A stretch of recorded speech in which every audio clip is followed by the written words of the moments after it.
صلی الله علیه وسلم د الله رسول دی. د دې کلمې مطلب دا دی چې د الله نه کېدو یقین او د مخلوق نه کېدو یقین چې زموږ او ستاسو په زړونو کې راشي.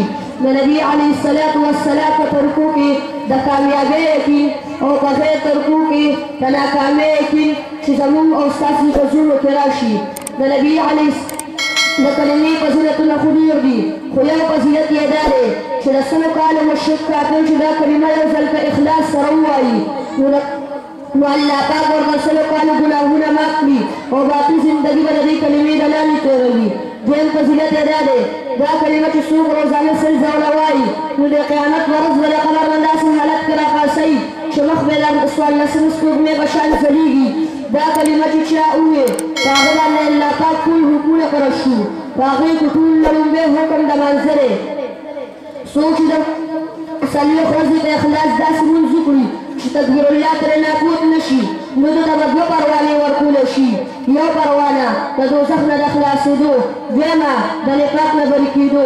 څوک چې د لمونځ اهتمام کوي الله پاک به هغه کس ته پنځه قسمه انعامه ورکوي.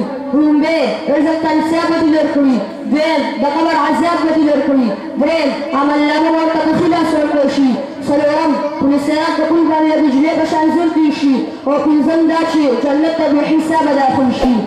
د صحیح لمونځ کولو دپاره د علم ضرورت دی. علم لار ده او ذکر رڼا ده. ذاکرین به خندا خندا جنت ته داخلېږي. څوک چې د قرآن یو آیات یاد کړي الله پاک ورته د سلو رکعاتو نفل نه افضل ثواب ورکړي. څوک چې د علم یو باب یاد کړي الله پاک ورته د زر رکعاتو نه نفل نه افضل ثواب ورکړي. دې سره موږ د خپل مسلمان ورور اکرام کوونکی جوړ شو. څوک چې د یو مسلمان ورور بیمار کورسۍ ته سهار لاړ شي تر ماښامه پورې دې ته د فرښتې د مغفرت دعاګانې غواړي. موږ او تاسو چې هر نیک کار کوو چې د الله د رضا لپاره یې کوو. څوک چې په چا د الله د رضا لپاره اوبوس کړي الله پاک ورته باندې جنت شراب وڅښي. څوک چې چا د الله د رضا لپاره یو جوړه جامې ورکړي الله پاک ورته جنت کې جنت شین لباس ورکړي. څوک چې چا د یو کجور یو دانه د الله د رضا لپاره کړي الله پاک ورته احد د غم نه زیات ثواب ورکړي. احد د غر عمره سره سپین زر چې که تقسیم وکړي خو چې په زړه کې ریا او دکلاوه وي نو سره ورته حساب او کتاب کېږي. صحابه چې د دې ګټه نه خبر شو نو چې په کوم طرف یې مخ و په هغه طرف روان شو. څوک چې د الله په لار کې ځي هغه ته فرښتې خپلې زرې خوروي. څوک چې د الله په لار کې ځي په هوا کې مارغان، په ځمکه میږیان، په سمندر کې مایان د مغفرت دعاګانې غواړي. خپله هم نیک کارونه کوو نور هم نیکو ته رابللو، خپله هم بد کارونه نه کوو او نور هم بل مړه کوو.